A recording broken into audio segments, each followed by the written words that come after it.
தேவனுடைய பரிசுத்த நாமத்திற்கு மகிமை உண்டாவதாக.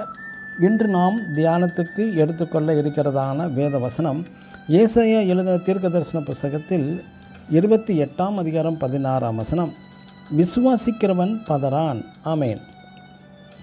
இங்கு ஏசாயா தீர்க்கதரிசி எருசலேமில் இஸ்ரவேலை ஆளுகிறதான நிந்தனைக்காரரே, கர்த்தருடைய வார்த்தையை கேளுங்கள் என்கிறார் தீர்க்கதரிசி ஏசாயா. இங்கு விசுவாசத்தை குறித்து அவர் குறிப்பிடுகின்றார். நாம் விசுவாசத்தை குறிப்பிடும்போது நோவாவை குறித்து தியானிக்கும் போது கர்த்தர் வரப்போகும் ஜலப்பிரளயத்தை குறித்து குறிப்பிட்டிருந்தார். நோவாவுக்கு ஜலப்பிரளயத்திலிருந்து தப்பிக்க பேழையை உருவாக்கு என்றதும் அந்த பேழை செய்ய ஞானமும் தந்தார். ஆனால் தேவன் ஜலப்பிரளயத்துக்கு பின்பு பேழை ஆரலாத் மலையில் போய் தங்கும் என்றோ அதன் பின் சாப்பாட்டுக்கு என்ன செய்ய வேண்டும் என்றும் சொல்லவில்லை. இங்கு நோவாவுக்கு ஏற்பட்ட விசுவாச பரீட்சையில் ஒரு கேள்வியும் கேட்காமல் பதற்றமும் அடையாமல் முழுவதுமாக தேவனை விசுவாசித்தான் நோவா.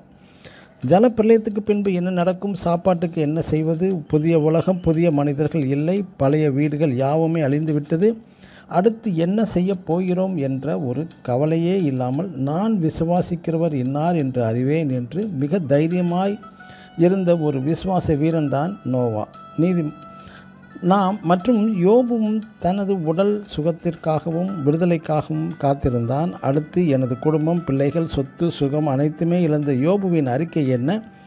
என் மீட்பர் உயிரோடு இருக்கிறார், அந்நிய கண்கள் அல்ல, என் கண்களே அவரை காணும் என்றும் விசுவாசித்தான். யோபு 19ஆம் அதிகாரம் 27ஆம் வசனத்தில். எனக்கு அன்பான தேவனுடைய பிள்ளைகளை, இன்று உங்களை கொடிய சோதனைகள் மூலம் பிரச்சனைகள் பல நேரிட்டும், கொடிய கொள்ளை நோய் உங்களை தாக்கி இருக்கலாம், தொழில்கள் நஷ்டத்திலும் ஆகியிருக்கலாம், குடும்பங்கள் இழந்தும் கூட இருக்கலாம், சிலர் வேலைகள் கூட இழந்திருக்கலாம், எந்த ஒரு நம்பிக்கையுமே இல்லாத சூழ்நிலையில் ஏற்பட்டு தவித்தும் கொண்டு இருக்கலாம்.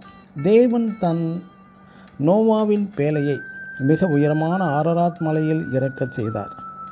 பிறகு நோவாவிற்கோ தேவன் இந்த உலகையே கிஃப்டாகவும் தந்துவிட்டார். அதுபோல பதறாமல் தேவனை மட்டும் எல்லா சூழ்நிலையும் விசுவாசியுங்கள். ஒரு நாள் திடீர் உயர்வு வரும் உங்களுக்கு. ஆமேன். God bless you.